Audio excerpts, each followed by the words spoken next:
Pronto, pessoal, retornando, e eu tinha deixado uma pergunta para vocês no final do bloco passado, que foi a seguinte, ó.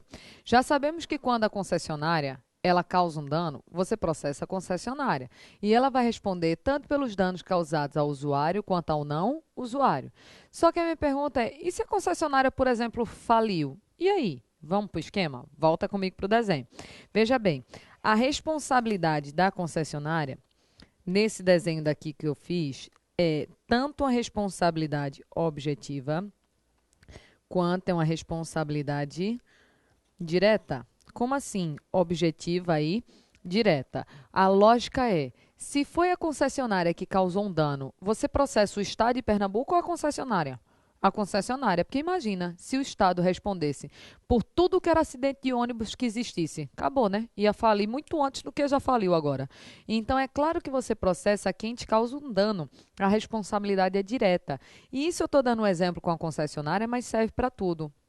Por exemplo, se quem causou um dano a você foi uma empresa pública, você processa a empresa pública. Se quem causou o dano foi uma autarquia, você processa a autarquia. Você sempre processa quem te causou o dano, porque nesses casos a responsabilidade vai ser objetiva e vai ser direta. Só que aí eu vou para a segunda etapa, volta de novo. Agora, imagina que a concessionária faliu. Aí o Estado ele pode vir a ser chamado a responder. A responsabilidade do Estado também vai ser objetiva. Mas não é uma responsabilidade direta. É uma responsabilidade subsidiária. Numa linguagem simples, algo subsidiário é algo que se encontra na reserva. Vamos entender isso daqui, ó. Você, numa situação dessa daqui do desenho, você processa a concessionária, que a responsabilidade dela é do tipo objetiva, é do tipo direta, tanto em relação ao usuário do serviço público, quanto em relação ao não usuário.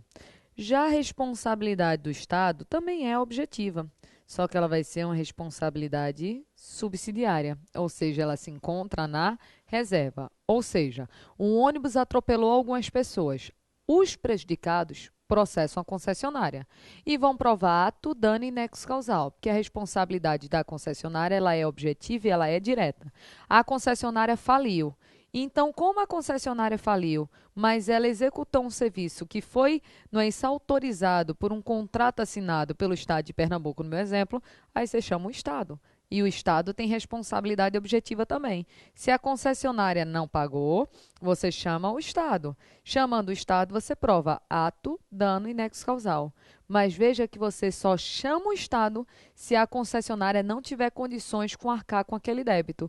Então, o Estado não é responsável titular, ele está na reserva. Aí, o nome dessa responsabilidade é do tipo subsidiária. Beleza esse ponto? Tranquilo? Então, volta comigo para cá. Voltando para cá, vamos pegar de novo lá a parte da Constituição Federal, lá no slide, para poder a gente continuar lendo.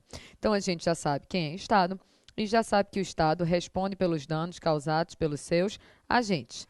Aí, continue e diz o seguinte, ó. Assegurado, assegurado o direito de regresso contra o responsável. Quem é o responsável? É o agente que causou o dano nos casos de atuação dolosa ou culposa. O que eu estou querendo dizer? Estou querendo dizer o seguinte, ó, que o Estado ele paga pela indenização, não é pelos danos que foram causados pelos seus agentes. Mas o Estado ele não fica no prejuízo, porque depois, se o agente atuou de maneira dolosa ou culposa, ele vai atrás no agente para ter o seu dinheiro de regresso. Dinheiro de regresso é dinheiro de volta, e isso acontece por meio de uma ação regressiva. Para ficar bem visual para você, vou fazer de uma linha no tempo desenhada. Volta comigo de novo para cá e mais página em branco. É página em branco até umas horas que a gente usa, né, pessoal? Vê só. Com essa linha do tempo vai ficar bem fácil de mostrar o que eu quero. Deixa eu pegar aqui. Vou desenhar aqui o particular. O particular, quando ele tem um problema, ele não vai processar o agente. Ele vai processar o Estado. E lembra que já sabemos quem é o Estado. Estado são todas as pessoas jurídicas de direito público e as pessoas jurídicas de direito privado que forem prestadoras de um serviço público. Então, aqui está o particular.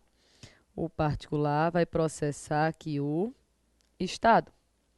Então, o particular vem aqui e processa o Estado. Você vai concordar comigo que o particular quer é ser indenizado de um dano que ele teve. Então, essa ação do particular contra o Estado vai ser chamada de ação de indenização. Porque o particular quer ser indenizado de um dano que ele teve. E o particular, para ser indenizado, o que ele vai ter que provar? Que existiu um ato, que existiu um dano e que entre ato e dano existiu um nexo causal.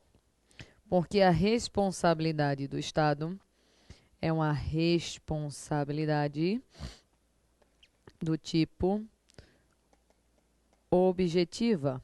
A responsabilidade do Estado é a responsabilidade do tipo objetiva.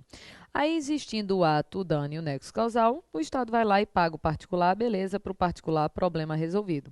Mas para o Estado, o problema não está resolvido, porque o Estado agora vai se voltar contra o seu agente. Aqui está o agente do Estado. E perceba, quando o Estado agora ele se volta contra o seu agente, o que o Estado está querendo é pegar dinheiro de volta, que ele teve um gasto por causa da atuação do seu agente. Então, ele quer pegar dinheiro de volta. Aí, ele vai entrar com ação agora contra o seu agente. Essa ação é uma ação que o Estado quer ser reembolsado. Aí, é por isso que o nome dessa ação vai ser chamada de ação regressiva. Regressa é voltar. Então, ação regressiva é a ação que o Estado vai querer seu dinheiro de volta. Vê se você concorda comigo.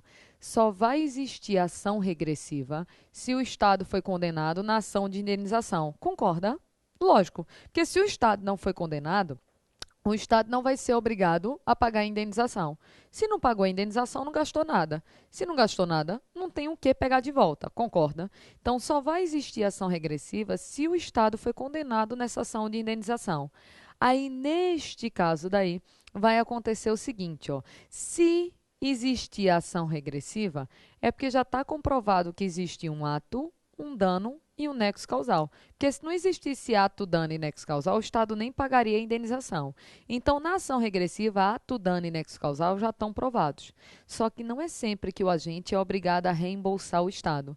Ele só vai ser obrigado a reembolsar o Estado se a atuação daquele agente foi uma atuação dolosa ou pelo menos culposa. Vamos desenhar? Volta comigo de novo. Voltando para cá, nessa ação regressiva, o que o Estado vai ter que provar? Vai ter que provar que o seu agente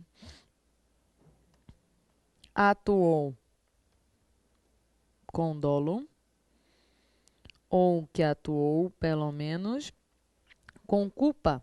Então, em outras palavras, o que eu quero te mostrar é que a responsabilidade do agente é do tipo subjetiva, ou seja, o agente só vai ser obrigado a ressarcir ao erário, a reembolsar o dinheiro do Estado, se ele, esse agente, atuou de maneira dolosa ou culposa.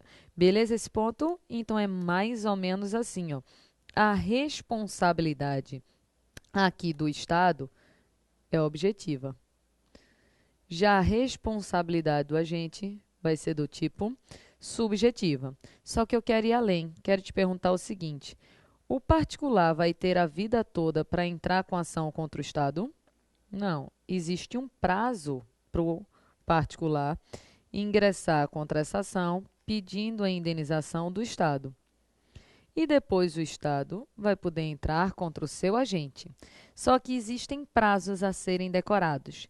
Quando o particular sofreu um dano, ele pode ingressar com ação dentro de um prazo de 5 anos. Depois vai acontecer um fenômeno chamado de prescrição. Já quando o Estado ele foi ingressar contra o seu agente, esse tipo de ação é uma ação de ressarcimento ao erário. E a ação de ressarcimento ao erário, ela é imprescritível.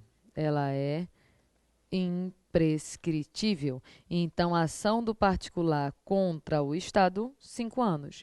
Já a ação do Estado regressiva contra o seu agente pode acontecer a qualquer momento, porque aí ela vai ser imprescritível. Com esses pontos daqui, a gente consegue analisar a linha do tempo em relação à ação de indenização em relação à ação regressiva. Beleza até esse ponto? Vamos voltar lá no material de novo. Voltando para cá, a gente tem. Eita, não. Voltando para cá, nós temos aqui a finalização desse artigo 37, parágrafo 6 da Constituição, onde a gente falou da ação regressiva, da responsabilidade objetiva e viu quem é Estado. Só que eu tenho uma pergunta para vocês que é a seguinte: ó. Já sabemos que a responsabilidade do Estado ela é uma responsabilidade do tipo objetiva. Então, eu te pergunto: existindo ato, dano e nexo causal, o Estado vai pagar uma indenização ao particular prejudicado, sim ou não? Sim. Existindo ato, dano e nexo causal, o Estado vai ser obrigado a pagar uma indenização ao particular prejudicado. Só que eu tenho uma outra pergunta. Sempre que existir ato, dano e nexo causal, o Estado vai ser obrigado a pagar uma indenização ao prejudicado? Aí não. Sabe por quê? Porque existem as excludentes de responsabilidade do Estado. Então, às vezes, o Estado ele consegue excluir a sua responsabilidade, alegando alguma das excludentes que a gente vai analisar agora. Volta comigo para cá e vamos pegar outra página em branco.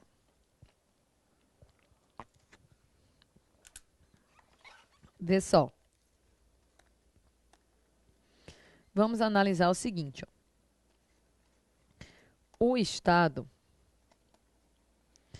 ele pode vir a alegar alguma excludente de responsabilidade. Excludentes de responsabilidade. Veja bem, o Estado, como toda e qualquer pessoa, quando ele for processado, ele vai ter direito de se defender. E quando ele for se defender, pode ser que ele consiga alegar alguma excludente da sua responsabilidade. Eu creio que o nome já está dizendo, ó, se é excludente de responsabilidade, o Estado vai ser obrigado a pagar algum tipo de indenização ou se livra do dever de indenizar? Se livra do dever de indenizar. Porque se o Estado excluiu a sua responsabilidade, o Estado não vai ser obrigado a pagar indenizações. E quais são as excludentes que existem? Podemos analisar aqui, ó, a culpa exclusiva da vítima. Aqui já vou colocar caso fortuito, força maior. Caso fortuito e força maior. E uma outra situação, a culpa de um terceiro. São aqui as 3 excludentes de responsabilidade. Culpa exclusiva da vítima, caso fortuito, força maior e aqui a culpa de um terceiro. Vamos por partes para a gente poder analisar esses tópicos daqui. Veja bem o seguinte, ó. Quando eu tenho aqui a culpa exclusiva da vítima, ela quebra o nexo causal, ou seja, o Estado ele não teve culpa alguma. Então, existindo um processo contra o Estado exclui sua responsabilidade e não vai ser obrigado a indenizar. Imagina a seguinte situação: está lá a concessionária do metrô. Está lá o metrô, não é isso? Aqui está passando o metrô e aqui está o local onde as pessoas esperam para poder embarcar quando o metrô chegar. Tem uma pessoa aqui que está parada, completamente normal, como outra qualquer, esperando o metrô da concessionária. Lembrando que concessionária é pessoa jurídica de direito privado, mas que presta serviço público, então, de sentido amplo, é considerado Estado. A pessoa estava aqui quietinha, quietinha, quietinha. Quando o metrô foi chegando, ela simplesmente pulou, porque ela cometeu um suicídio. Se jogou na frente do metrô, o metrô, né, se passou por cima, logicamente aquela pessoa veio a falecer. Se a família desse morto, né, da pessoa que se matou, for processar a concessionária vai ser obrigada a indenizar? Não, porque nesse caso existiu culpa exclusiva de quem? Da vítima. A culpa foi completamente dela, foi um fato imprevisível. Ela estava parada e pulou, pronto, culpa exclusiva da vítima. O Estado ele se livra da obrigação de indenizar. Cuidado com a coisa. Culpa exclusiva da vítima é diferente de culpa concorrente. Deixa eu anotar logo esse ponto. Volta comigo. Voltando para cá, você tem que lembrar como observação o seguinte, ó. Culpa exclusiva da vítima, ela é diferente da culpa concorrente. Na culpa concorrente, você vai lembrar que o Estado ele vai ser obrigado a indenizar. Só que ele vai indenizar em um valor menor. Deixa eu explicar a fórmula matemática para vocês. Imagina a seguinte situação. Imagina que tem um cruzamento, sem pensar em regras de trânsito, tá? Que não vai cair regra de trânsito na prova de direito administrativo. Tem aqui um cruzamento que ele está em sinal de alerta. Alerta quer dizer pare e olhe, não quer dizer corre e siga. Corre e siga é roleta russa. Então aqui está piscando o sinal para todos os lados. Veio o carro do particular, veio o carro da administração. O sinal em alerta, ninguém parou. Eles vieram acelerando e pô, bateram aqui no cruzamento. O particular teve culpa? Teve, porque era para ele ter parado e olhado. A administração teve culpa? Teve, porque era para ter parado e olhado. Ninguém parou, ninguém olhou e eles bateram no meio do caminho. Culpa concorrente da vítima, porque a vítima, nesse caso, teve culpa. Só que esse caso não foi culpa exclusiva, porque a administração também teve culpa naquele acidente. E então o Estado se livra do dever de indenizar ou continua obrigado a indenizar? Continua obrigado a indenizar, só que indenize em um valor menor. Não vai reparar todo o dano que foi causado. É mais ou menos, eu vou analisar o quanto que o Estado teve culpa, o quanto que o particular teve culpa, faço uma ponderação e vejo o quanto é que o Estado vai ser obrigado a indenizar. Então, que exclui a culpa exclusiva da vítima e não a culpa concorrente. Beleza? Volta comigo. Voltando para cá, caso fortuito, força maior, para efeito das provas, as provas não vêm fazendo diferença em caso fortuito e força maior. Eles, como uma regra generalíssima, eles colocam algum evento completamente imprevisível, incontrolável,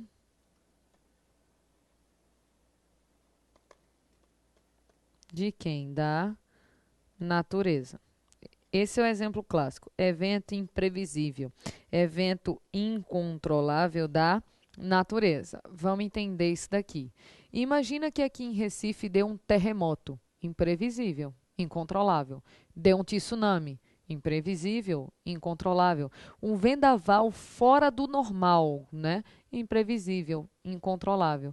Então, às vezes, esses eventos da natureza acabam causando danos por aí.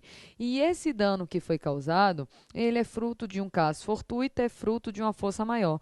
Pode ser que seu livro fique fazendo a diferença de caso fortuito e força maior, mas para efeito de prova não estão fazendo a diferença não, estão usando como se fosse a mesma coisa. Então perceba que nesse caso não dá para conter. Não foi culpa do poder público, é completamente imprevisível, é completamente incontrolável. Um tufão, um terremoto, um tsunami, um vendaval e chuva. Depois eu chego na chuva. Por enquanto, vamos deixar a chuva para lá. Então, nesse caso, existindo, por exemplo, um terremoto completamente imprevisível aqui em Recife, destruiu algumas casas, o Estado não vai ser obrigado a indenizar com moldes da responsabilidade objetiva, porque ele exclui a responsabilidade, alegando caso fortuito e força maior. Beleza? Último caso, volta comigo. Voltando para cá, ainda exclui a responsabilidade a culpa de um terceiro. Por quê? Porque aqui o processo, perceba logicamente que aqui o processo, ele não deve correr contra o Estado. Esse processo ele deve acontecer contra o terceiro. Exemplo fácil em relação a isso daqui. Uma pessoa empurrou a outra no metrô. Então, não foi suicídio. João empurrou Maria, pá, no metrô, e Maria morreu. A família de Maria que morreu vai processar a concessionária ou o João que matou? João que matou. Então, se a culpa é de um terceiro, o terceiro que responda por aquele dano que foi causado, e não o Estado, e não a concessionária, e não a autarquia, por exemplo. Então, na culpa de um terceiro, quem vai ser obrigado a indenizar é o terceiro. Essas são as excludentes de responsabilidade do Estado. Só que ainda em relação às excludentes, eu tenho que aprofundar duas teorias que existem: teoria do risco administrativo e teoria do risco integral. Então, volta comigo para cá. Voltando para cá, já sabemos o seguinte, ó, que o Estado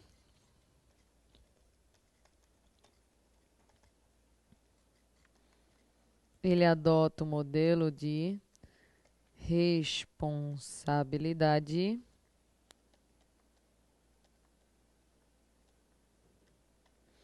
objetiva.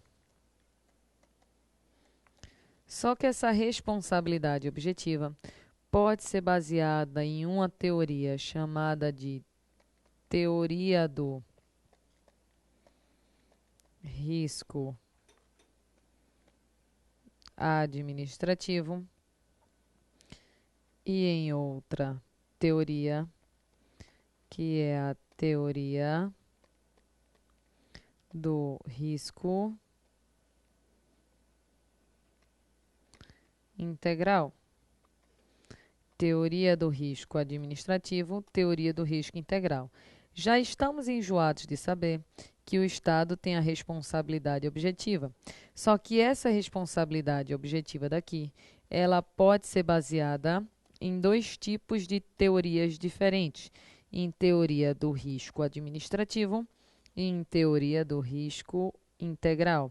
Eu vou logo dizer uma coisa: quando falar só na responsabilidade objetiva do Estado, pense nesta daqui, no risco administrativo, porque a teoria do risco administrativo ela é a regra.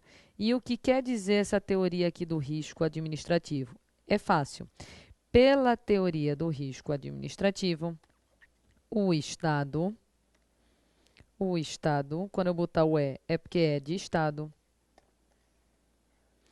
ele pode alegar alguma excludente de responsabilidade. Então, pela teoria do risco administrativo, o Estado ele pode sim alegar as excludentes. Quais excludentes? Essa daqui que a gente acabou de ver, ó. Culpa exclusiva da vítima, caso fortuito, força maior ou culpa de terceiro. Então, essa daqui, pessoal, é a regra. De regra, vai acontecer da seguinte maneira: quando uma pessoa ela vem a sofrer um dano e processa o Estado, como regra, o Estado pode rebater o seu dever de indenizar, alegando alguma excludente de responsabilidade, seja ela, sei lá, caso fortuito, seja ela força maior, culpa exclusiva da vítima ou culpa de terceiro. Essa é a regra.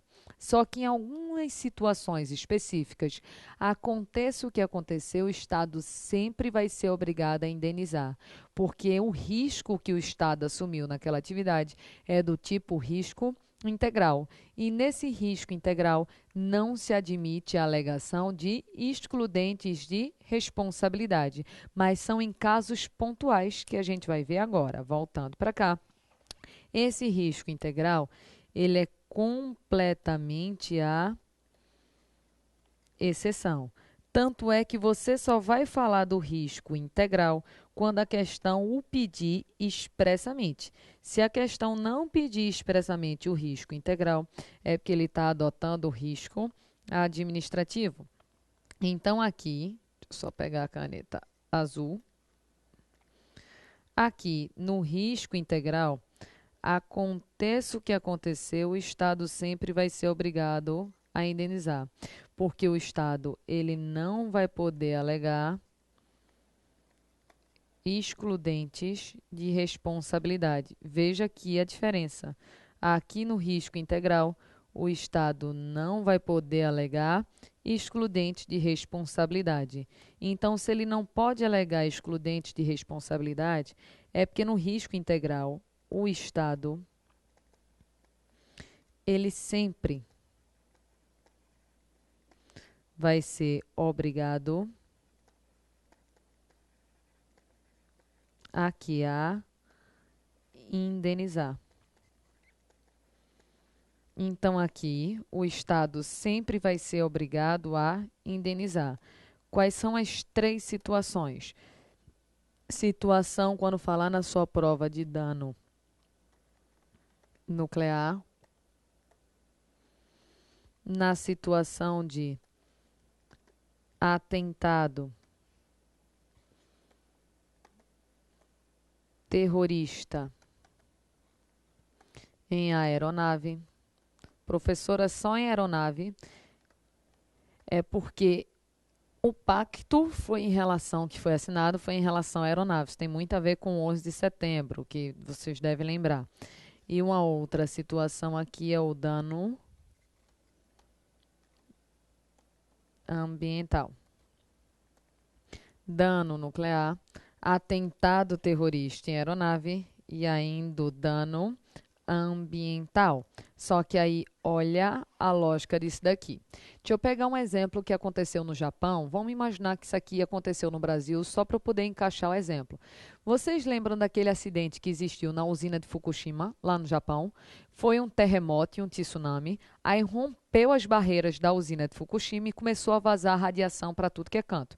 Causou o tal do dano nuclear. Então, nessa situação daí, veja que o dano nuclear, né, aquele vazamento da radiação, foi fruto de um terremoto e de um tsunami. Então, querendo ou não, foi um caso fortuito, foi uma força maior.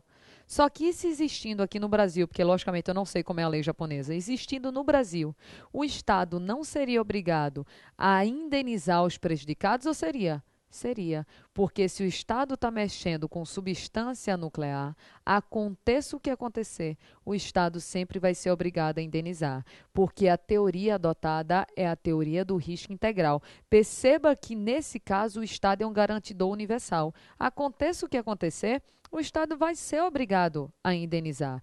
Mesma coisa no atentado terrorista em aeronave.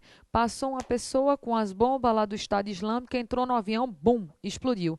Tu concorda que o dano foi culpa de um terceiro? Foi um terceiro que entrou lá com as bombas. Mas você vai processar quem? O Estado Islâmico para perder sua cabeça? Pelo amor de Deus. Você vai processar o próprio Estado. E o Estado, aconteça o que acontecer, é obrigado a indenizar. Porque o risco é do tipo risco integral. E imagina a seguinte situação: tinha lá um navio da administração cheio de petróleo dentro. Veio um tsunami, virou o navio e escorreu petróleo por meio do mar, para o meio do mar, escorrendo petróleo.